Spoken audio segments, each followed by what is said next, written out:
Welcome back to Phoenix Awaken podcast.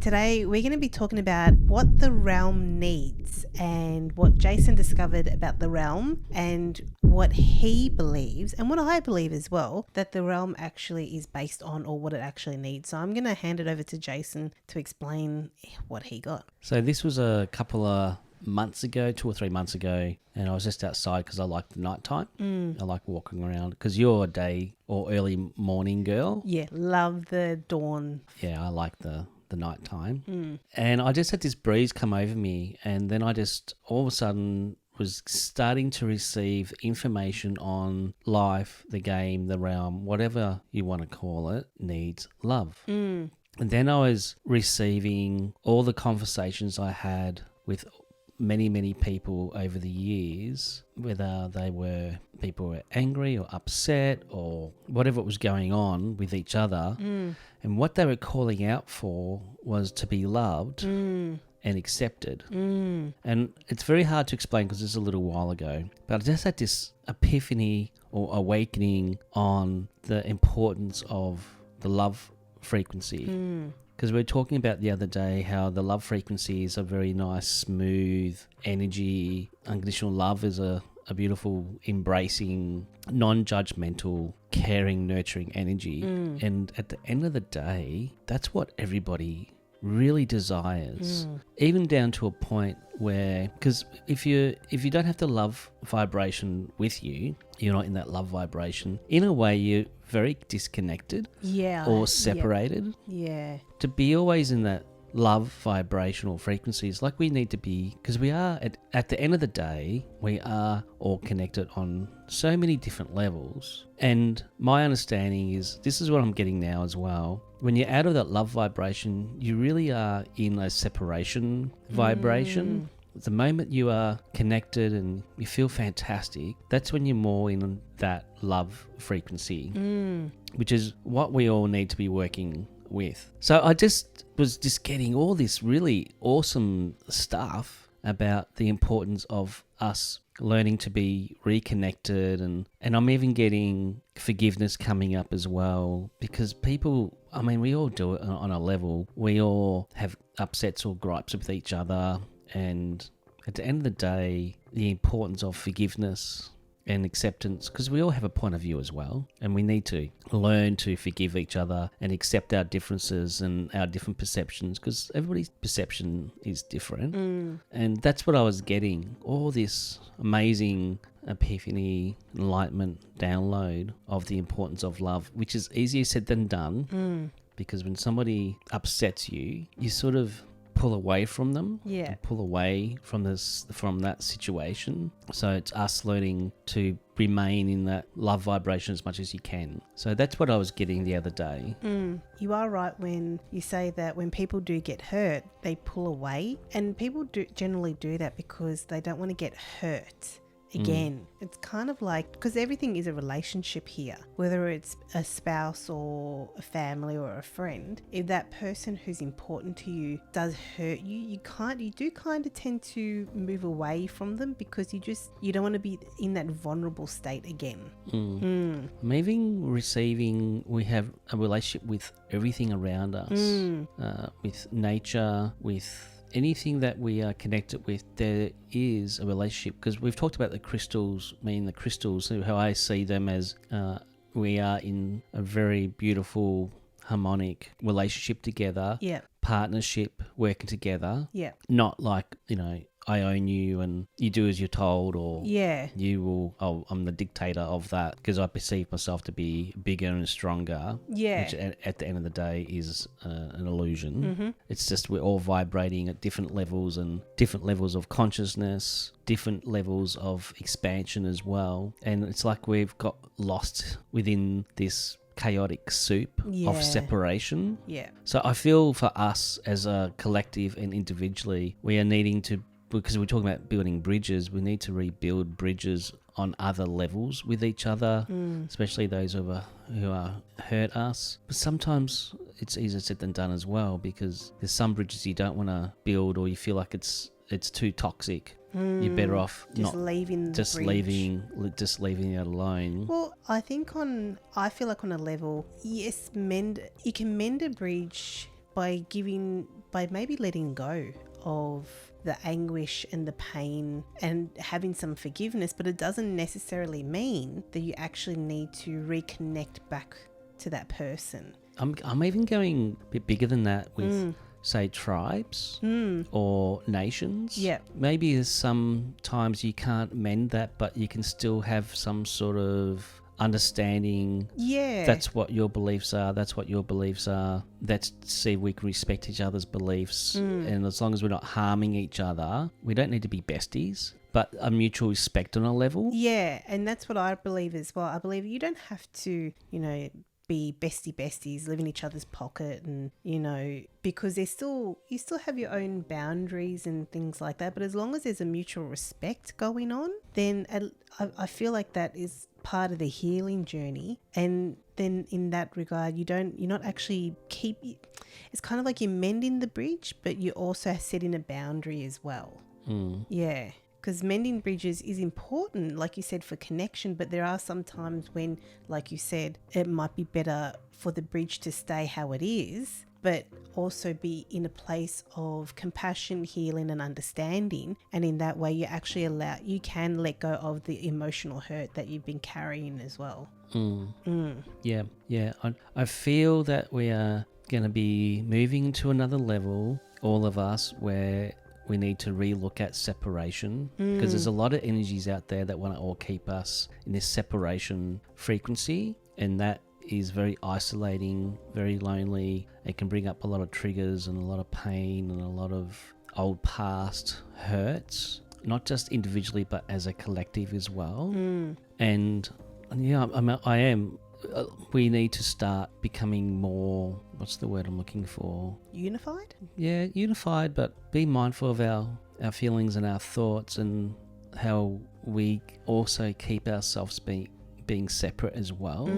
Because we are one big family, really. And not just here on this planet realm, but universally, we have our galactic brothers and sisters, and we are a lot of us are from certain soul groups, which might be clashing somewhere else within the universe. It's like, it needs to be like I'm not going to use because the word reset is getting a little bit old and it's been tarnished now. Peace? Yeah, a bit more peaceful, a bit more mindful of each other's differences. Yeah. Be a bit more honouring of that in many ways. Yeah. Because really, somebody from the US compared to, say, here in Australia, our cultures are very different. It doesn't mean that, Australia is right with their beliefs and their structures, and vice versa for the US or India, so there needs to be some sort of reconnection if there's a separation of just honouring somebody else's opinions, different opinions. A really good example of how the love frequency can actually diffuse a lot of energy, like harmful energy. We just came through Valentine's Day. I was just thinking of that. Yeah. And before Valentine's Day, Jason and I could feel some really crazy energy going on. It's not been very nice. No, it's been really, really crazy energy. And we forgot that it was, or I forgot that it was Valentine's Day. No, I forgot to. Oh, you did forget? Yeah, we forgot that it was Valentine's Day until the morning I was at work, and one of the girls mentioned something about Valentine's Day, and that was when I remembered. But the energy on that day was so much more flowing, so much more peaceful, because everyone was focused on spreading love and being in love and just enjoying the Valentine's Day energy, really. Yeah, the day for me at this job was a lot more smoother. And I was told the day before, it's going to be Valentine's Day tomorrow. I'm thinking, it's like, what are you going to do? And it's like, we'll work out something.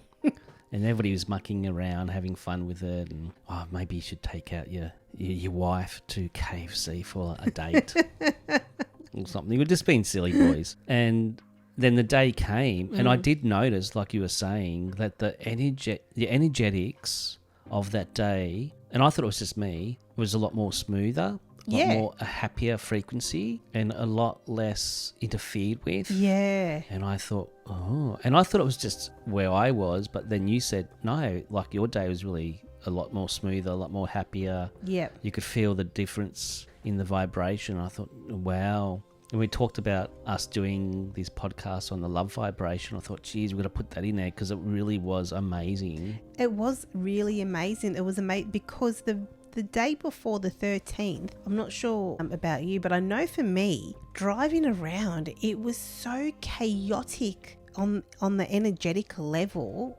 driving around, and just the interference of the frequencies that were coming through was so chaotic. And then the very next day, on Valentine's Day, everything was just smooth and flow and easy. It was incredible because the collective was focusing on love. It was amazing. Yeah. I've never noticed the difference like that before. And it goes to show you, like you have said in the past on numerous occasions, that we can actually shift so many things as a collective.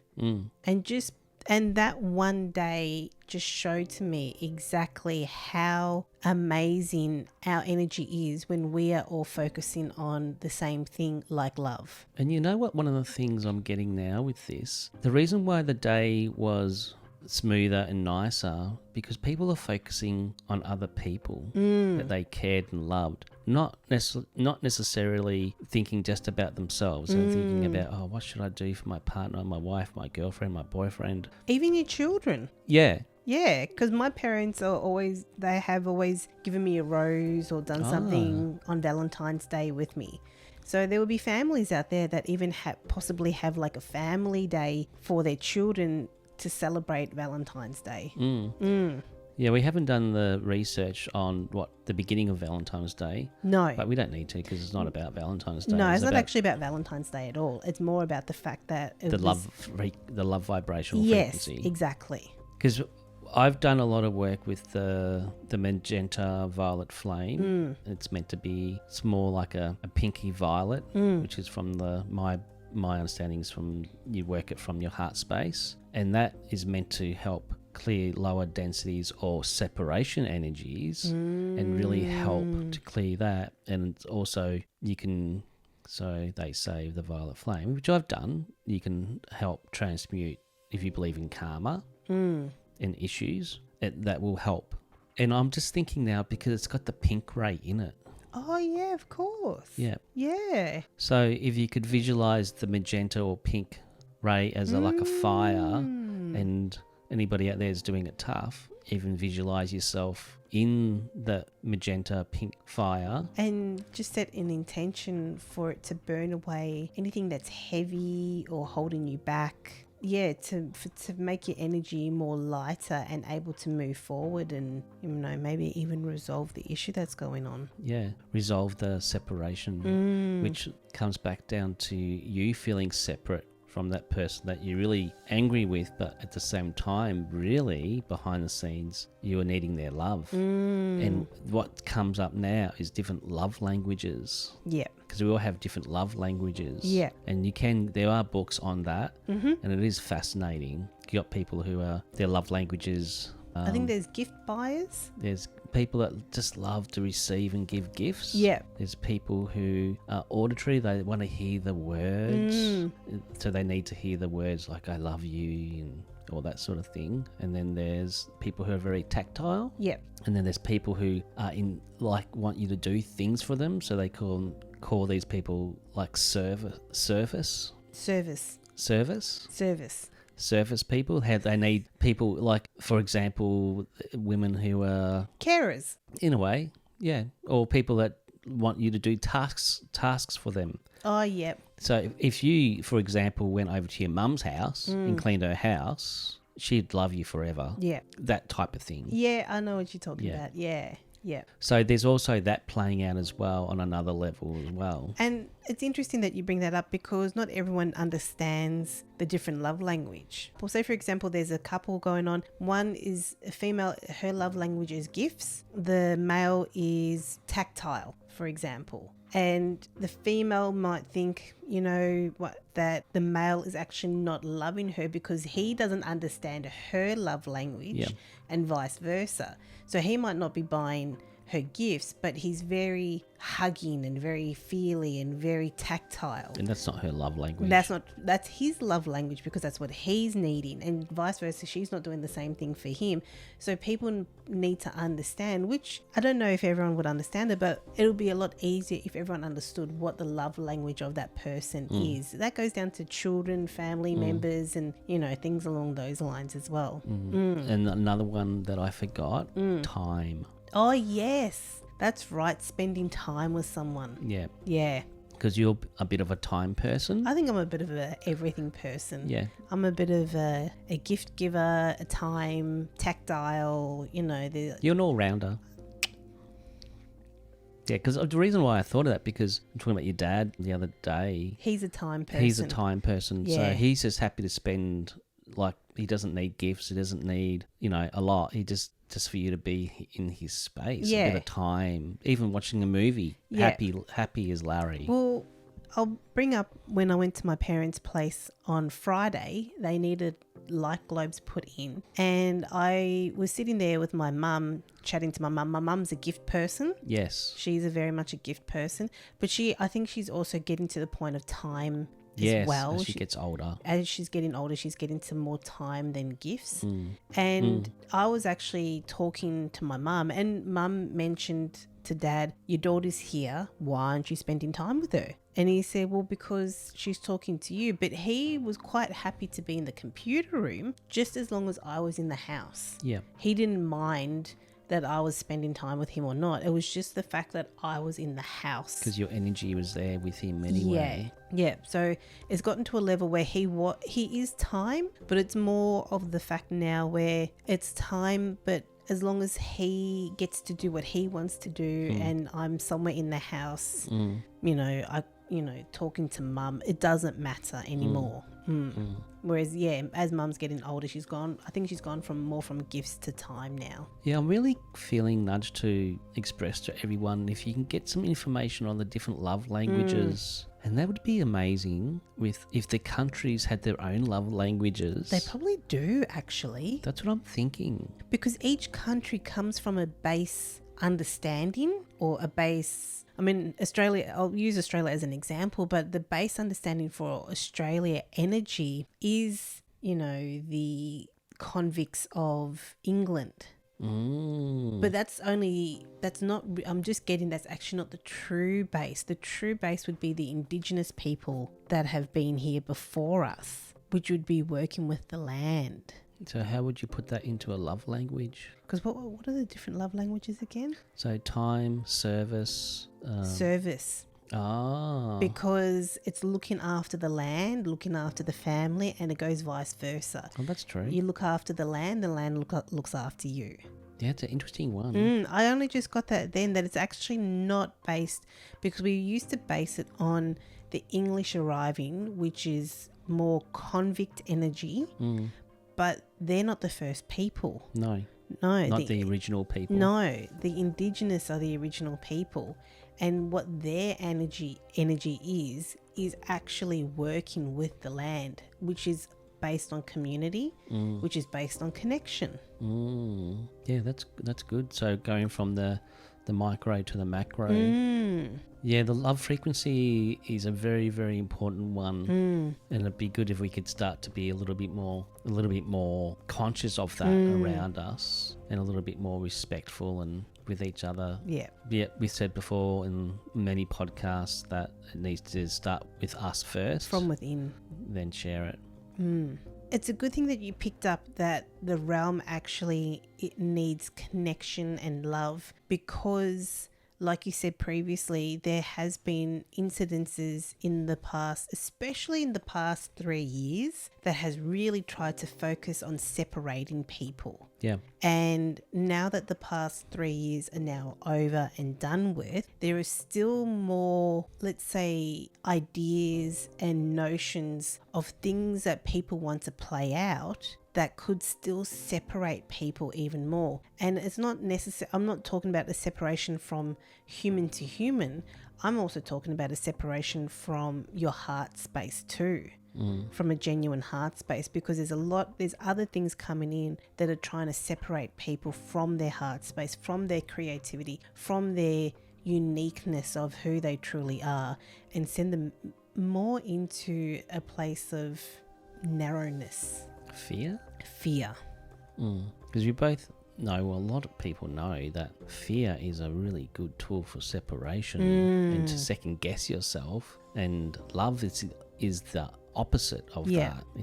It's encompassing. It engulfs you. It's, you know, when you're in love or you meet somebody and you just instantly like, wow, I just so much love this person, and you get that. It's like what am I trying to say? At the very start of a relationship, it's that high energy and that, you know, all that amazing stuff. The honeymoon period. Yeah.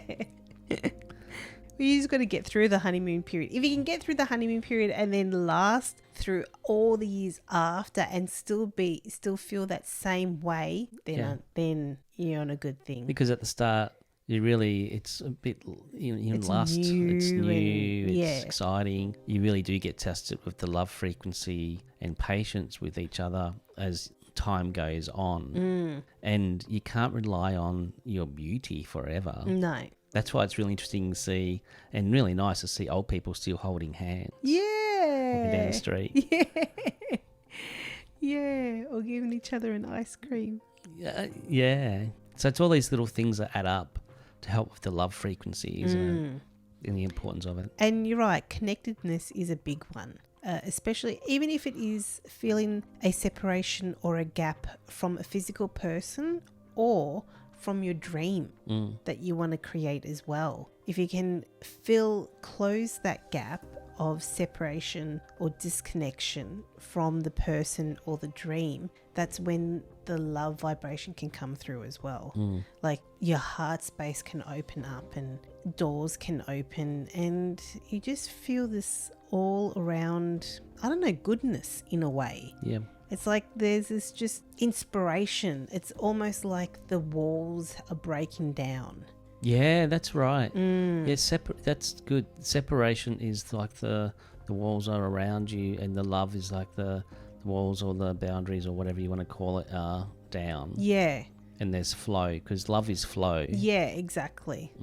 It's just really important, and it's an important message for people to understand, for all of us to understand, that love is a big part of everything, of what everyone wants in this world. Yeah. Everyone just wants to be loved, and not just love, like you said, that everyone wants to be heard, understood, appreciated, because all those versions are just generally all come back down to love, really. They want, if someone is being heard, for them that could be love because they're being heard for the first time. If someone is actually being appreciated, for them that could be love as well, because maybe they've never been appreciated before. So everyone, we all just need to go around and just have compassion, have understanding, appreciate everything, and I think the world will just be a better place. Yeah, that's the goal, isn't it? That's what we would, many millions of people would love that to be playing out, but we have to implement it more than not. So it's kind of like every day needs to be a Valentine's Day. Yeah. Yeah. In a way, yeah. Yeah. And if you can, and for yourself as well. Yeah.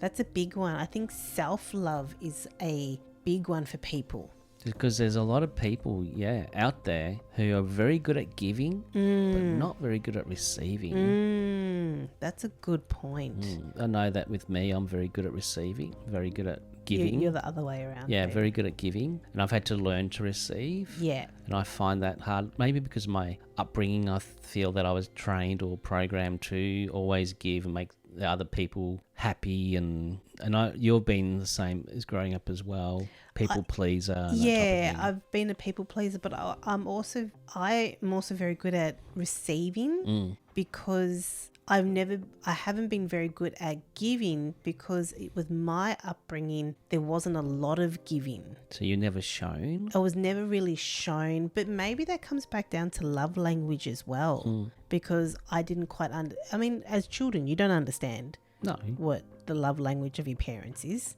No. And your parents don't fully understand what your love language as a child is. So for me, it was very hard to show emotion because it wasn't because it was very kind of blank growing up as well. Because your culture is South African. So that's a different culture again, isn't it? True, it is a different culture, but I believe that the culture is not based on whether they give love or not. I think it's just there's some families, some people that they show their love language differently. But I always felt that it was easy to receive love, which is really bizarre because in my upbringing, I've always felt that it was easier to receive love than to show love. But then I didn't feel like I received my version of love. Yeah, you've always said that. Yeah. So it's a little bit of a mix.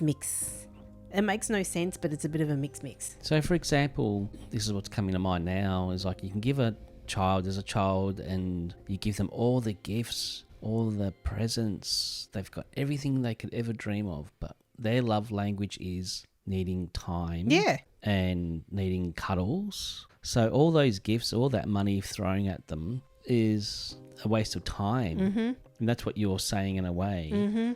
So if your parents, and I'd be the same as well, if your parents haven't had their love languages understood either. So maybe part of the issue with this love frequency with everyone is just simply down to different love languages. Exactly. And like you said, not everyone understands different love languages. So everybody needs to buy the book. Everyone needs to buy the book and read it and know what the love language is. Just Google love language book. I reckon it would actually help a lot with children as well, especially children who feel like maybe they're misunderstood. Yes. And they feel like no one understands what they're going through because maybe they're being approached in a way that they feel is evasive to them. So if friends, teachers, family members or parents can understand what their love language is, they might be able to open up and share what's going on with themselves. I feel that that's one of the big epiphanies of what we're talking about is learning about your love languages and everybody else's. And if you can have an understanding of different love languages, because none of them are wrong. No, they're just different expressions. Yeah. And different ways of being. Yeah. That would change a lot in a moment. Yeah. It's just having an understanding. Maybe to make somebody's day at Coles, a girl or guy at the checkout, their love language is appreciation, for example. Yeah. And you just say, I mean, not that you're going to know that, unless you start asking people. I just want to know what your love language is. But simply you saying, thank you so much for your help, you're being fantastic. Yeah. If that's their love language, they're going to go, oh, geez. Well, it's interesting that one of my stops is a special needs stop. And one of the people that attend, not the carers, the people that attend the special needs can be very challenging. He can be very, very challenging. And the lady that was looking after him, she seemed like she was having a bit of a challenging time with him. And I just said, you're doing really good. And she just really appreciated at the fact that I was saying, you're doing really good. It's okay, you're doing really good. And I could see it in her face, and she was like, oh, thank you. You know, she really appreciated the fact that she was being acknowledged for doing her best. Yeah. Yeah. Yep. And that sounds simple, but that made her day. Yeah. She might have been thinking about leaving or oh, that's it, I had a gutful. Yeah. And by you simply saying that, she's like, okay, it's worth it. Yeah. People are seeing that I'm doing a good job. Yeah, that's exactly it. Yeah, patience. None of us have patience much anymore. Not in this day and age. I have a lot of patience. I do. But there are times when my patience is a little thin. Well, you've had to be hanging out with me for a while now. So you've had to learn a lot of patience.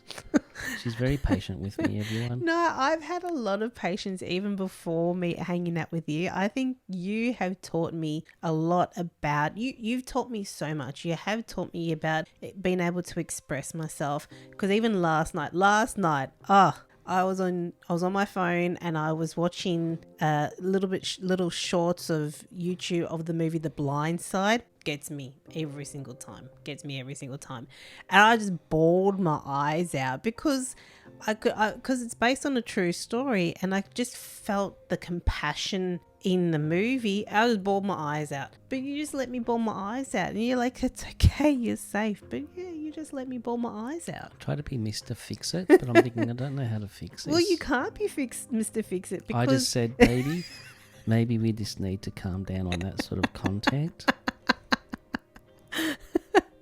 We just have the content. Because as a child, I used to watch a lot of horror movies because I knew there was something else out there other than the reality that we're living.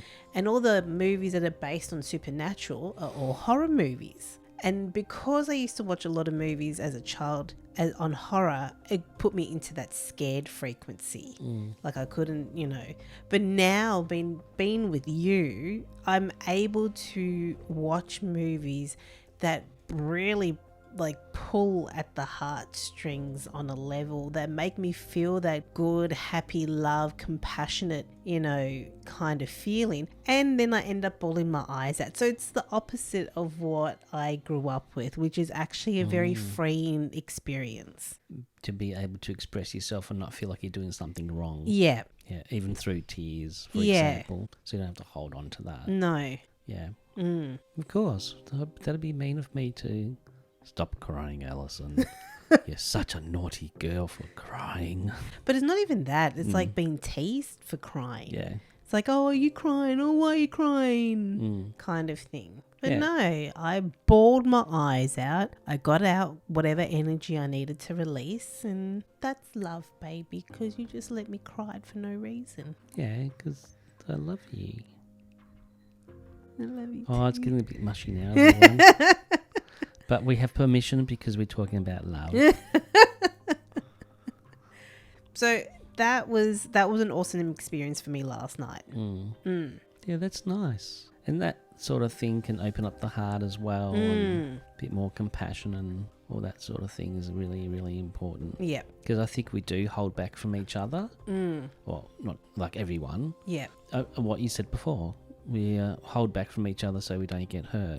Because we feel like we're going to be hurt in some way or not accepted or whatever that is. And people are scared of that. People don't want to be hurt. No. They want to share themselves and share who they really are in case they get rejected, which again is separation. Because pretty much the aim, the direction that everything's going in is to separate everyone. Yeah, and we talk a lot about AI because that's what's around. And AI, unfortunately, it's not really a heart love frequency. It's more of an intellect data. It's data collection. Yeah, so it really separates everybody from that and keeps everybody in their mind. And that's what I was talking about before, with not just a separation from humans or beings or people, it's a separation from our own heart space as well, with things that have happened in the past 3 years and things that are coming out now, and the new AI this and the new chip that and the new this and the new that, and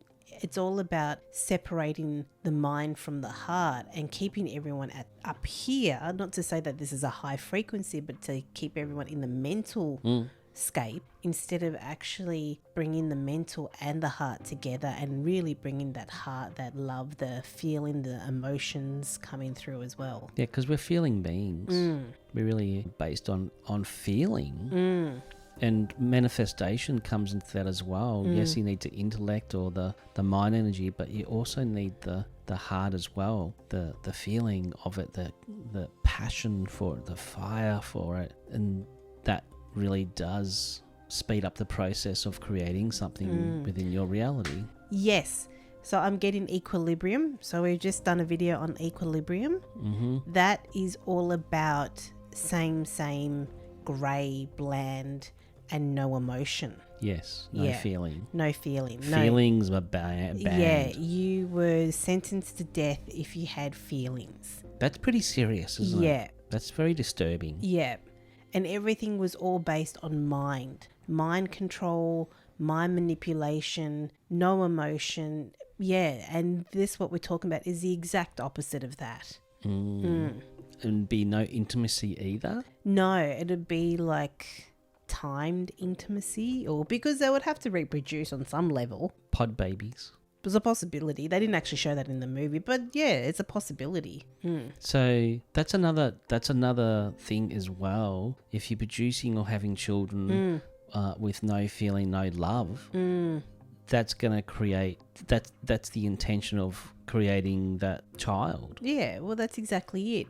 And if there is something that happened, say for example, a female does happen to fall pregnant, doesn't want the child but feels forced to have the child, there's still no love connection there either, because the frequency of that disconnection from mother to the fetus is still going to be there. Yes. On a cellular level. Yeah, exactly. That's a whole rabbit hole all by itself with that. Yeah, it is. It's it's very. So free will with that is very important. It's different if it happens by accident and both parties agree. But yeah, if they don't agree and they feel like they have no choice, that emotion or that lack of emotion, yeah. So for us to create beautiful humanity, comes through giving birth, but the couple needs to be fully intentional with it, with love and all that sort of beautiful thing. And then that goes into creation of the child, and then the child would come out less separate. Yeah, I guess on so. heaps of levels. Yeah, because there would be that connection. Because the child, I get the parent, I guess, is the source of the child. So then that child would feel the connection to source, their source. That's an interesting way of looking at it. Yeah. I'm just getting that then. Yeah, so the child will come through because both parents are... Yes, I want a child together. Yeah, they're like... It's their dream, it's their love. goal, and they love it, and they show... Love each other. Yeah. And just like, we want to create this beautiful masterpiece together. Masterpiece, exactly. Through love and connection, intimacy. And then the child will come out with that frequency. Yes. So the love frequency is a huge thing, because remember, we also mentioned, we also watched the movie After the Dark as well. Yes. And that movie was a great eye-opener to show the difference between how to keep civilization moving forward, with the difference of, do you aim for just smart people that are just pure intellect, or do you go for people who are actually, arts and have emotion and have that creative spark and things along those lines? Because it was based on students doing an experiment, kind of playing like a mental game in a way. Yeah. And each time that they chose occupations of intellect value, they died every single time. Yep. But then when they chose the occupations based on creativity, they lived their life to the fullest. But I think they also believed that they couldn't actually keep humanity moving forward. So they came to a realization that they would just accept the fates of what they were going through. However, the bond that they created with each other was the strongest bond than any other group that they created from an intellect. Yes. So then that just shows that love, passion, understanding, those kinds of frequencies is so much better than having just base pure intellect with no heart connection whatsoever. Doesn't work. No, it doesn't work. So I'm going to bring up the Greys. And it's a tricky subject with them because, yeah. I'm just going to do a basic thing. So they're meant to be the future us, and they got to a level of technology where they were human at one stage. This is going back a long time ago. Millions of years, I don't know, but long time ago. So they stepped into a high level of technology, become technology based, data based, and end up the way they are now. Where they are meant to be a dying species or dying race. So that's why they're trying to abduct everybody and trying to get genetics from the human race, which is, I guess, their past in a way, because they couldn't reproduce. They lost the connection of their heart. They were just all intellect. So really, they have really shown us that if we continue again down that pathway, we're going to end up at a dead end again. Because I'm getting that the emotions or the feelings of love and connectedness is, like you said, is what helps to create something. Yes. If you don't have the passion and the love and the understanding, then you can't create. Even if it's not a child, it could be wanting to be the best artist or the best hairdresser or the best actor or something along those lines. Best milk bar owner. The best milk bar owner. You want the best milk bar for that neighborhood. You got to have that passion, and passion comes down to love, understanding, fieriness. Loving what you do. Yeah, literally. Because people say, these money gurus and manifestation gurus and new age gurus say that, which is true. If you do love what you are doing, don't worry about the money. The money's going to come because you are loving what you do. You love your job, for example. You're not going to worry about it. It's not really work. No. If you love what you're doing. Exactly. If you're inspired within what you're doing. So yeah, I love going down the little pathways with what we talk about. It's very, very cool. Is there anything else you want to share with everyone, baby? Yes, I do have something. Okay. Maybe the Beatles were right about what they were saying. All the world is, what's the song? All we need is love. All we need is love. Do, do, do, do, do. All we need is love. Do, do, do, do, do. All we need is love. Love. Love is all we need. Love is all we need. Yeah. Love is all we need. Yep. Let's sing it. Love is all we need. Love is all you need. Love is all we need. Thank you, Beatles, for that song. Thanks for the inspiration. Yeah. Well, let's say goodbye. All right. Thank you, everyone, for tuning in. We hope you enjoyed our show and our episode today. And we hope that you have a better understanding of the differences of love language, actually. Yep. Because everyone does have a different love language. You have a different love language to everyone else around you. And if we can all understand different love languages, I reckon we can all get along on a better level. Yes, definitely. So thank you very much for tuning in. We love you all very, very much. Yes, we do. Love and blessings, everyone. See you next week. See you later. Bye. Bye.